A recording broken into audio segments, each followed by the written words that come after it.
Salut les Anacalypsiens, bienvenue dans cette nouvelle vidéo d'Anacalypsie. Donc aujourd'hui on se retrouve pour l'épisode 2 de Marvel Generation qui se nomme Le Phénix et Jean Grey, les Phénix. Alors, je vais juste mettre un peu le contexte ici avant de commencer la vidéo. Parce qu'encore avec les Thor, ça allait, il y avait le rapport au passé, au présent. Sauf qu'avec Jean Grey, il y a le rapport au passé, au futur, au présent, un peu de tout. Et c'est un peu le bordel. Donc dans l'histoire, vous avez le Phénix. Donc le Phénix, c'est la Jean Grey adulte. Donc ça, c'est plutôt simple. Donc quand je vais dire Phénix, ayez dans votre tête la Jean Grey adulte.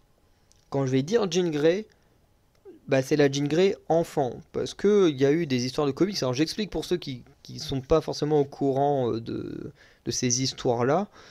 Je sais pas si je les ai en entier, mais peut-être que je les aborderai un jour si j'ai la petite série en entier. Mais en gros, les X-Men d'origine, donc Jean Grey, le Fauve, Angel, Iceberg, Cyclope, je crois qu'il manque quelqu'un, je crois qu'ils sont 6, hein, ils sont 5 ou 6 les X-Men originaux, dans Cyclope et Jean, Iceberg, Angel, le Fauve. J'ai l'impression qu'il manque quelqu'un. Bref, il y a au moins ces cinq-là. Et en fait, à la base, eux, ils vivent dans le passé, à leur époque où ils sont gamins. Et en fait, ils vont être transférés dans le futur. Alors, je sais plus pourquoi, mais en fait, ils vont être transférés dans le futur, qui est entre guillemets, quand nous on lit les comics, c'est le présent pour les personnages. Mais dans le cas des X-Men d'origine, eux, ils sont dans leur futur à eux. Notamment un futur assez particulier, parce que la plupart des X-Men vont se retrouver avec d'autres versions d'eux-mêmes, pour certains, et pas pour d'autres, hein, notamment Cyclope, lui, quand il arrive dans son futur, ben, le Cyclope est mort, donc bref. En tout cas, c'est plutôt sympa. Et du coup, bah là, dans l'histoire d'aujourd'hui, on a notre Jean Grey, qui à la base vient du passé, qui a été envoyé dans le futur par je ne sais plus quoi, mais je me demande si c'est pas par des expériences du Fauve, qui a été envoyé dans son futur, et qui là, dans l'histoire, est renvoyé dans le passé, à une époque où le Phénix n'a pas encore commis tous les dégâts qu'il commettra plus tard. Voilà, faut suivre un peu en termes de timeline, c'est un peu compliqué. Alors moi qui connais bien l'histoire, parce que je lis beaucoup plus d'histoires de X-Men qu'autre chose, forcément moi je suis plutôt à jour là-dessus, mais c'est vrai que quand on n'est pas à jour, c'est un peu, c'est un peu bizarre quand on lit l'histoire de se dire attends, mais on a une Jean Grey gamine qui vient du futur pour trouver la Jean Grey adulte. Techniquement, ça n'a aucun sens, mais quand on connaît ensuite toute l'histoire dans laquelle vient la Jean Grey enfant, on comprend un petit peu mieux. Bref, je suis désolé pour l'intro un peu longue, mais je pense que la mise en contexte était plutôt utile à mettre en place. Surtout pour ceux à qui j'aurais pu donner envie de le lire et qui ne comprendraient pas pourquoi à un moment donné on dit que Jean Grey enfant vient du futur alors qu'elle est plus jeune que le Phénix. Voilà.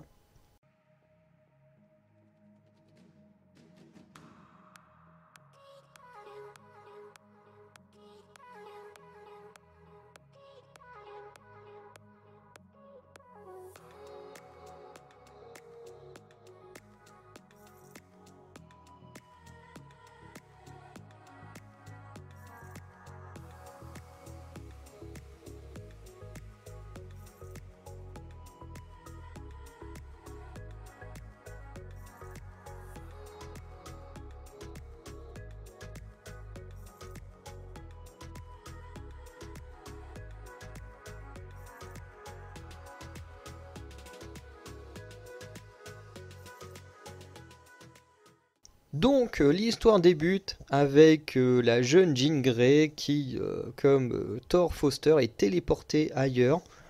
Puisqu'en général, c'est souvent la nouvelle génération qui se retrouve transportée à une nouvelle époque où se trouve l'ancienne version du héros. Enfin, du moins, l'autre version du héros, la version classique, on va dire. Voilà. Et du coup, notamment ici, Jean Grey se retrouve à la plage. Dans sa tête, elle se dit, bon, c'est peut-être parce qu'il faut que je fasse une pause, que je me repose un peu, voilà, parce que je suis hyper stressé, tout ça, parce que ben, elle sait très bien qu'elle va devoir, elle connaît son futur, elle sait ce qui arrive à l'autre phénix, et elle veut pas finir comme elle. Et du coup, elle a très peur parce qu'elle sait qu'elle va être traquée par le phénix et qu'elle ne veut pas vivre les mêmes choses. Mais elle n'est pas seule du coup sur cette plage, en effet. Des gens lui disent oh regardez il y a une autre rousse machin elle ressemble énormément à l'autre et du coup elle se rend compte que le phénix donc elle-même version adulte est présent à la plage voilà et pour Jean Grey bah, le phénix est plus un cauchemar qu'autre chose puisque elle n'a pas encore été sous influence du phénix et qu'elle en a extrêmement peur puisqu'elle ne sait pas si elle peut faire face au phénix. Jean Grey va donc finir par rencontrer le Phénix, qui va se rendre compte de sa présence, pendant qu'elle se fait draguer par un beau gosse comme ça, qui vient la draguer. Phoenix l'envoie un peu paître, hein. Voilà. Elle pense du coup qu'elle a été... Enfin, du coup, Jean Grey pense qu'elle est là pour avoir des réponses sur le Phénix, puisqu'elle pense que ça lui permet de savoir comment affronter le Phénix. Euh, et finalement, on va se rendre compte qu'elle aura tort là-dessus. Les deux vont donc aller dans un resto pour discuter. Et on apprend que le Phénix se sent extrêmement seul parce qu'elle pense que les X-Men sont morts. Alors, je ne sais plus ce qui, dans le cas du Phénix, je sais ce qui se passe après, mais je ne sais pas ce qui s'est passé avant. Et en tout cas, apparemment, pour elle, elle pense que les X-Men sont morts. On a du coup les deux femmes qui vont aller s'amuser dans un club, mais pas pour longtemps parce que clairement le Phénix est dans un déni total, elle est hyper triste, en mode déprimé et tout, mais elle est dans un déni. Elle cherche à s'amuser, tout ça pour ne pas penser à ses problèmes, à sa souffrance. Voilà, et comme je disais, l'amusement va pas durer longtemps puisque Jean Grey va poser des questions sur le Phénix et qu'elle se rend compte que le gars qui était à la plage, qui a dragué le Phénix, en fait c'est le cerveau, donc le cerveau qui de mémoire fait partie du club des damnés et qui va totalement manipuler Jean Grey et notamment fait partie des éléments qui mèneront à la naissance du Phénix Noir, voilà une créature de destruction. Du coup, le Phénix va finir par emmener Jean Grey sur une autre planète, et d'une manière extrêmement rapide. On se rend compte que cette planète, c'est le chaos, et Jean pense que c'est sa version Phénix qui est le danger sur cette planète. Mais en fait, non, ils vont se rendre compte que c'est Galactus et son héros Terrax, parce que pour ceux qui pensent que le surfeur d'argent est le héros de Galactus, et quand on dit héros, c'est pas le héros H-E-R-O-S, c'est le héros H-E-R-A-U-L-T. Donc voilà, le surfeur d'argent, en fait, n'est pas le seul dans les comics. Galactus a beaucoup plus de héros que ça, dont notamment Terrax. Le Phénix va vaincre très facilement Terrax. Euh, ensuite, elle va combattre un peu Galactus, mais avec beaucoup de difficultés, jusqu'à ce que Jean Grey se mette en mode pleine puissance et envoie une grosse attaque télékinésique dans l'arrière du crâne de Galactus. Et ce dernier va tellement être impressionné que voilà, il va dire voilà, je vous laisse sauve pour le moment, je vous laisse votre planète, parce que c'est une planète qui est sous la protection du Phénix. Et il dit par contre, la prochaine fois qu'on se voit, je vous déglingue la figure. Et passage qui est quand même plutôt pas mal, et qui montre pas mal la puissance également de Galactus. Jean Grey du coup hésite à avouer au Phénix, qui du coup, comme je le disais, ne sait pas encore qu'elle deviendra le Phénix Noir. Pour l'instant, elle se sert des pouvoirs du Phénix pour sauver des vies, pour sauver des planètes, alors que quand elle va devenir le Phénix Noir, elle ne fera que détruire comme Galactus est en train de le faire. Et je trouve hyper intelligent justement d'avoir Galactus dans cette histoire, parce que lui, le dévoreur de monde, qui dans une histoire des Ultimates, va devenir Galactus, le créateur de monde, plus ou moins, au lieu de les détruire, il va finir par les sauver.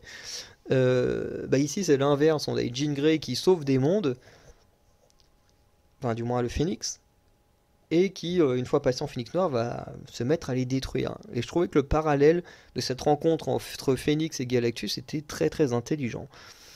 Le gardien Uatu va venir faire un petit tour pour observer le moment, qu'il juge être crucial, puisqu'il dira même ensuite à Jean Grey qu'elle a fait le bon choix en ne disant rien au Phénix,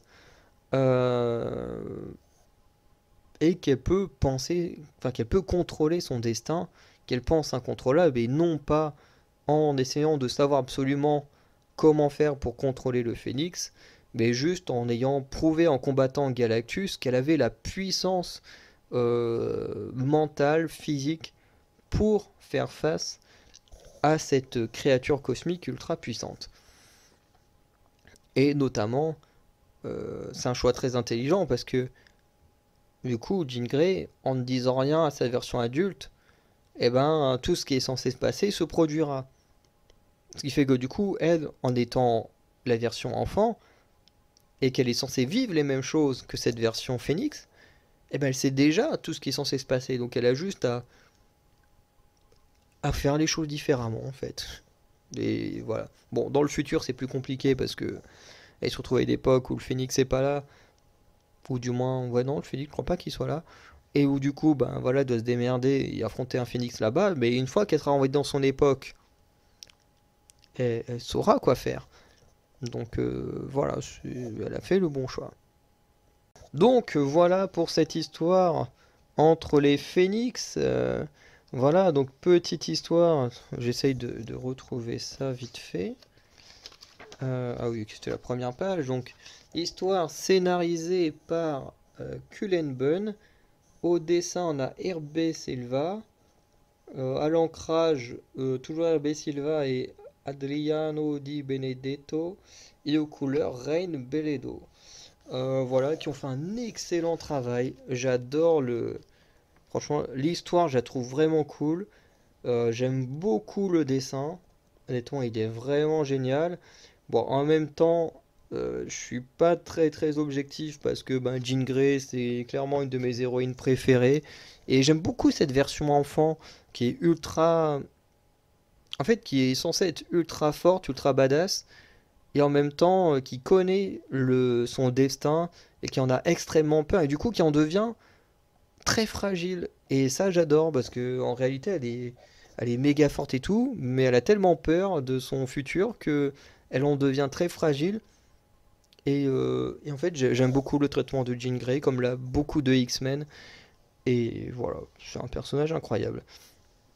Bref, n'hésitez pas à me dire ce que vous avez pensé de cette petite histoire, si vous l'avez déjà lu, si vous ne l'avez jamais lu, et si vous avez envie de le lire, parce que franchement, je vous conseille, les dessins sont très cool. Voilà. Du coup, on se dit à très bientôt. N'hésitez pas à aller checker les autres vidéos de la chaîne et ceux des autres chaînes si d'autres sujets vous intéressent. Et sinon, je vous souhaite une bonne journée et une bonne soirée. Et je vous dis à très bientôt pour de nouvelles vidéos. Ciao!